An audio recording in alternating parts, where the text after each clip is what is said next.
منى يا منى. السلام عليكم. وعليكم السلام ست منى.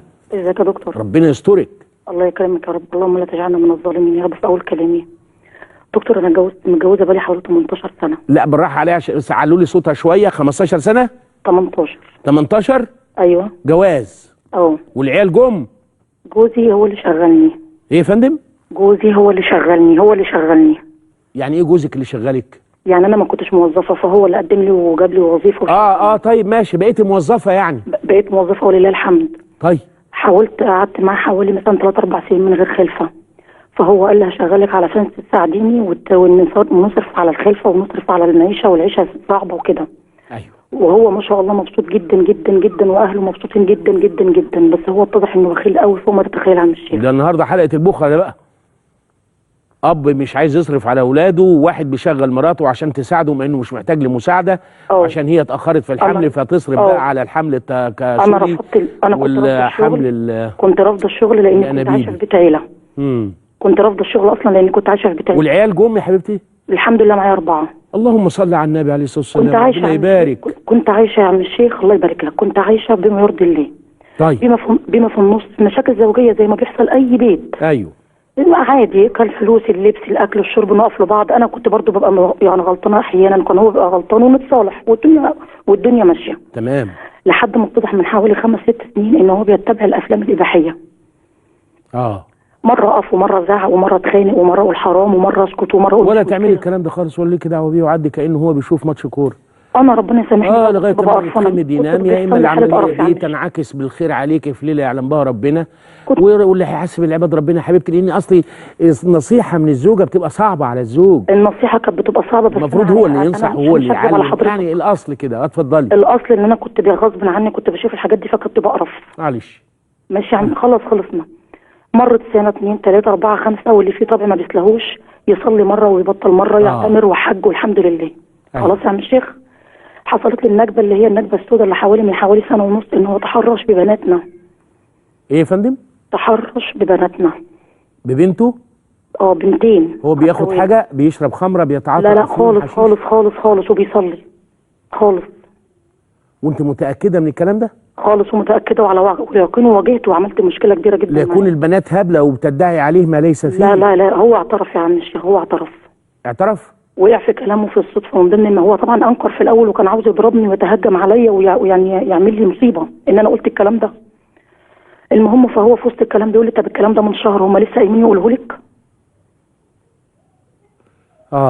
كويس يا عم الشيخ. فانا طبعا كنت واقفه على الطلاق وان انا خلاص مش قادره.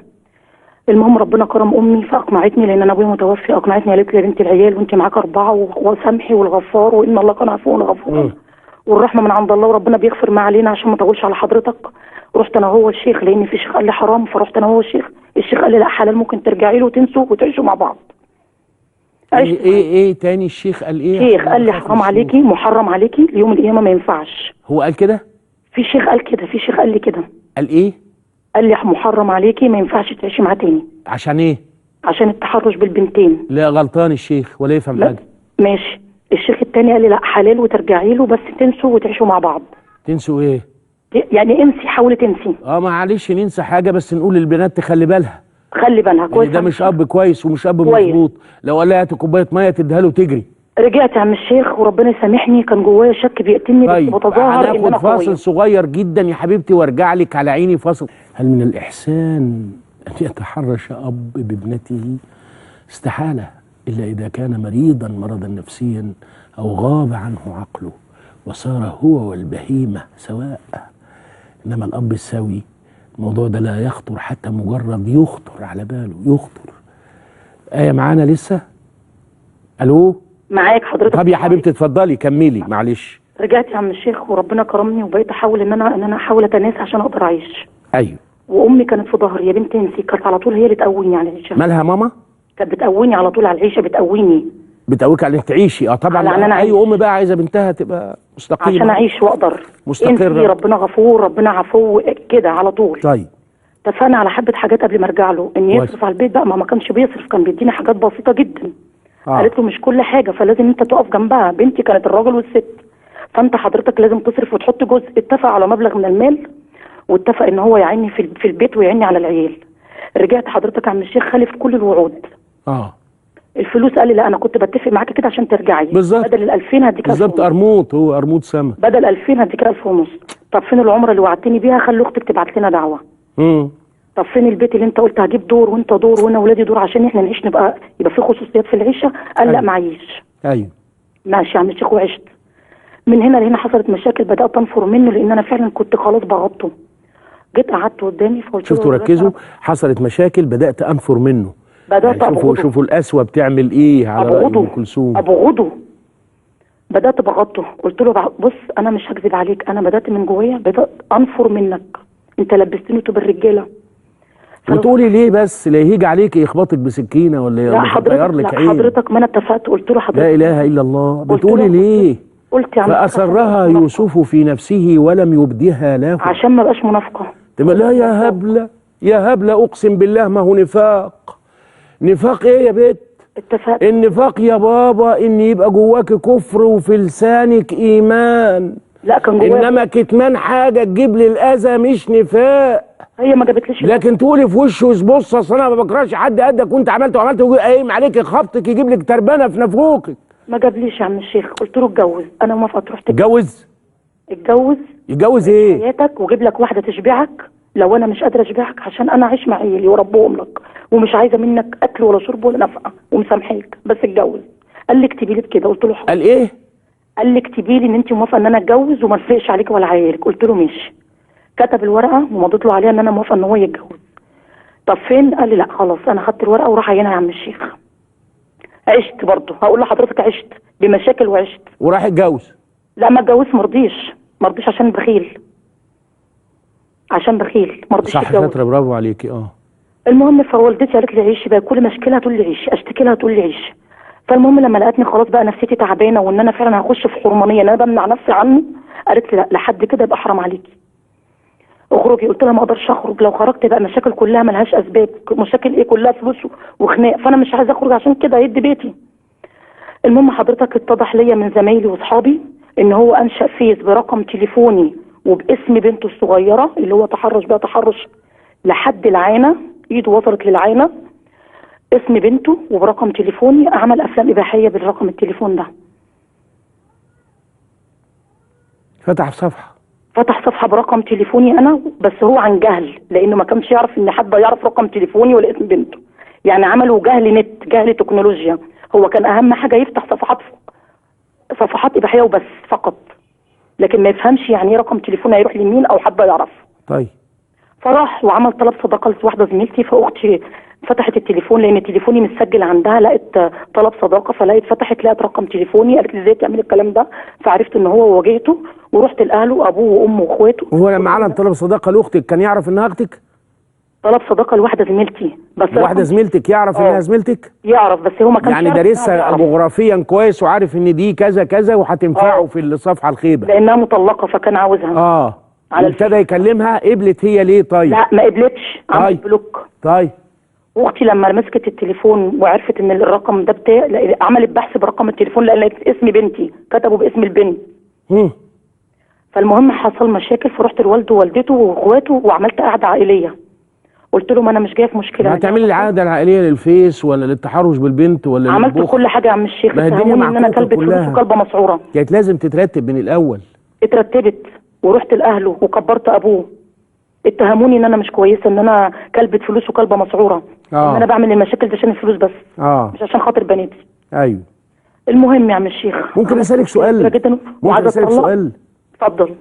وانا مش هقول لك بامانه تجاوبيني لان انت وهجاوبك بكل وزي الفل. لا لو هذا الرجل كان كريم وكريم قوي ولا وظفك ولا قال لك عشان تساعديني وتساعدي نفسك في الحمل والمعيشه ومش المعيشه وكان عمل البلاوي السوداء دي كلها، اتفضل، كان هيبقى نفس احساسك؟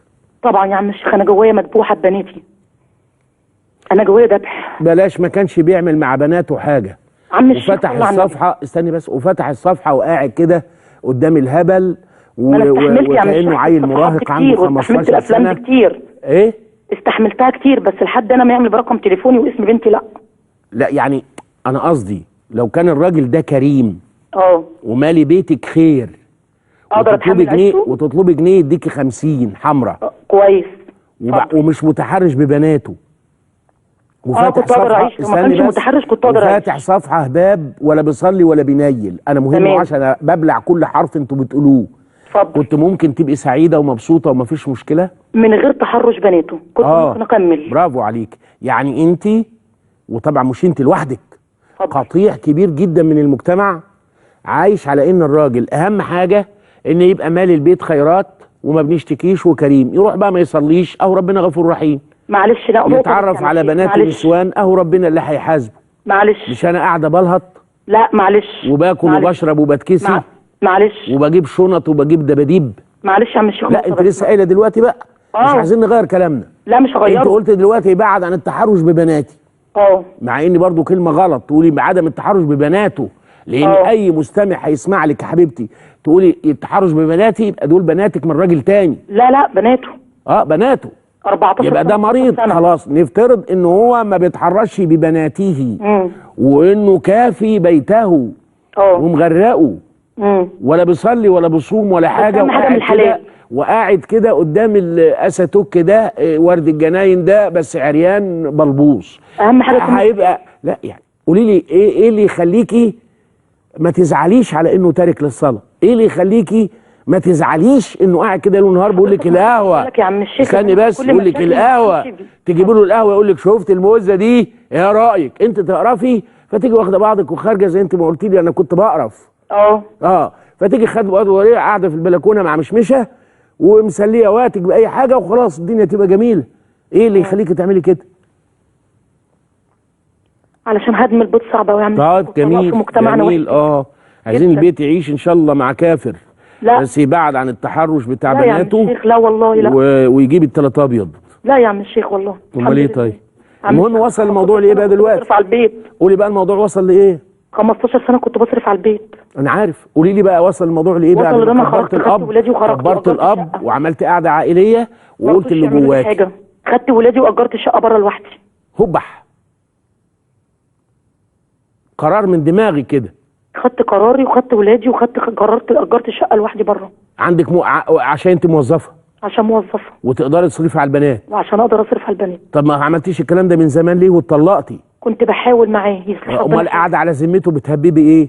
مش راضي يطلقني. مش راضي يطلقك. في حاجه اسمها خلع. جدا. طب ما في حاجه اسمها خلع. في حاجه اسمها خلع. خايفه على سمعه بناتي لما لا مش السمعه. لا يا حبيبتي. يعني مش اهو ده بقى لا يمكن يا بابا. لا يمكن انا اجيز لك هذا ابدا، ان تاخد الام بناتها ولا صبيانها وتقعد تأجر شقة بره وتستقل وهي على ذمة راجل. هذا لا يصح شرعا بأي حال من الأحوال. شرعا حرام عليا. طبعا. إما أن نكون وإما ألا نكون. to be or not to be. وحلها ربنا. فإمساك بمعروف أو تسريح بإحسان.